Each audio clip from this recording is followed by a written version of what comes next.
আসসালামু আলাইকুম প্রিয় বন্ধুরা, আমার হাজব্যান্ড বাজার থেকে গরুর মাংস নিয়ে এসেছে। আজকে আমি গরুর মাংস রান্না করে দেখাবো তোমাদের। আমি এখানে গরুর মাংস ধুয়ে ভালো করে পরিষ্কার করে নিয়েছি এবং রান্না করার জন্য মশলা রেডি করতেছি।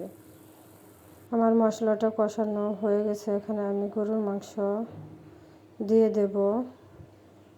দিয়ে একটু কষিয়ে নেব। যেহেতু আমি প্রেশার কুকারে রান্না করব, তাই মশলাগুলো দিয়ে মাংসটা দিয়ে ভালো করে কষিয়ে নেব। প্রেশার কুকারে আমি 5 থেকে 6টা সিটি দিয়ে এরপর মাঝখানে আমি ঢাকনা খুলে কয়েকটা মরিচ এবং রসুন দিয়ে দিচ্ছি। রসুন আর মরিচ দিলে হয় কি, তরকারির ফ্লেভারটা ভালো আসে।